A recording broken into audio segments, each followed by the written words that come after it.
Hey everyone, we're back at Universal Studios Florida for Vlogstruction number 5. We are, I think, 11 days away, and so we're going to look to see what they've added so far. Also, I'm glad to say that I'm finally joined by Jerkface. Alright, so we're walking through Chance and Hell Scare Zone. As you can see, we're here after a rainy day. Not much is added, just this. Nothing new. So since we last talked, the Horror Nights map was officially released. So I figured I'd point out that here is going to be where the entrance to the Exorcist house is.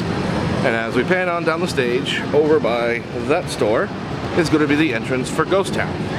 And all the way down to New York will be the entrance for The Walking Dead. Slight correction to our last video. I had said that Krampus would enter here based on last year's Asylum Wonderland entrance. Well, since we have found out that it's not the case. Because Krampus is going to enter right here based on the new map. So they changed it around. Also, Vamps 1955, they've done nothing to. Andy believes it's probably going to be wheeled out night of because it is a parade route for the Superstar Parade. Right now we're in front of the stage, and you'll notice that they have taken everything down. Like I said, Rock the Universe is this week, and what they do is they'll set it up so they can rehearse, and then when Rock the Universe comes, they take it all down so it can be used as a stage by the performers. As soon as Rock the Universe finishes, the stage will be right back up.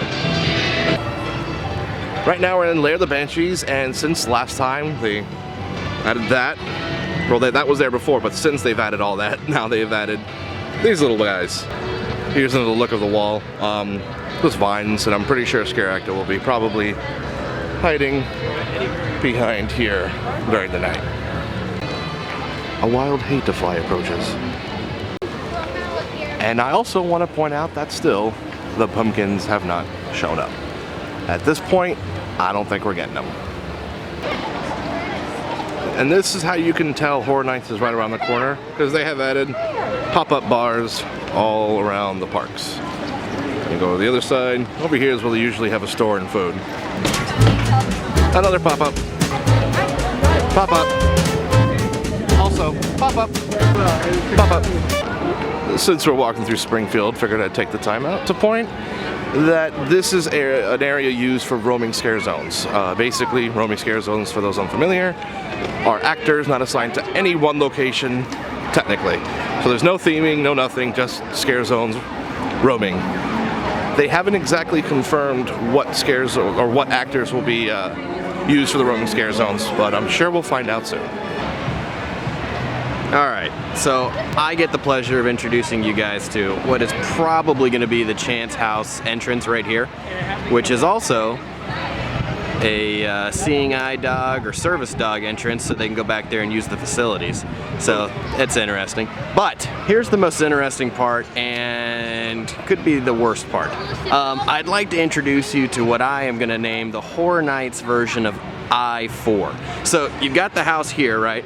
Then you've got Bill and Ted right here. Okay, that's close. Okay, so pretty much this whole area right here, you've got a bar right there, which I could pretty much guarantee is going to have a 4-hour line for beer. Oh, pop up. And if you go down here, MIB, which we probably will have maybe a roaming horde through this area, because, I mean, what else is there to do besides go to Texas Chainsaw Massacre? Interesting thing, the house that's over there, which, if you're paying attention, was Insidious last year or Halloween the year before, usually always has the longest wait simply because of Bill and Ted's drop-off. It's one of the first houses everybody goes to, and with the frequency of the shows, it's just a thing that happens. So this is going to be what I'm going to call HHN I-4. So if you're new to the event, or maybe just new to Universal in general, this is Diagon Alley, and if you've been living under a rock. So this is by far the most popular addition at Universal Orlando. And doesn't matter what day you come here, doesn't matter. It could be in the middle of January, this is always going to be the busiest place. The one time of the year, the best time of the year, if you only come ever so often, or you're coming from out of town, or whatever the case might be, and you want to experience this, and you're visiting Universal during the daytime, and you're coming to Horror Nights, skip this during the day.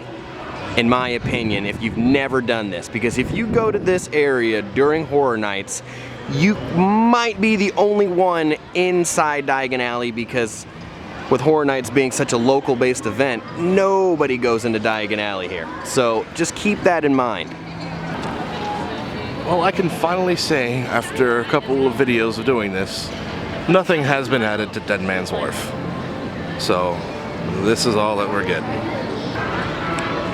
So we're walking through New York, and again, nothing new added to Survive or Die, leading me to believe that it is in fact done until the night of, where they'll forklift props out here before the night starts.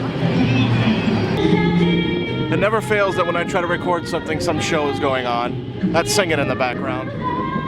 Here is the entrance for the new Halloween Horror Nights tribute store that is now going to be in the extended queue for Mummy.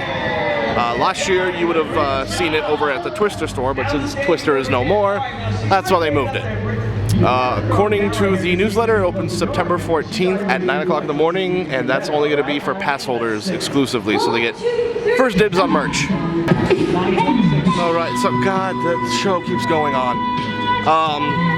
They've added more pop-up tents over here. This is where the, I guess, majority of the food you'll find for the night, like chicken tenders, tater, whatever the hell, tater twists, and of course bars. Twisted Taters, that's what it is.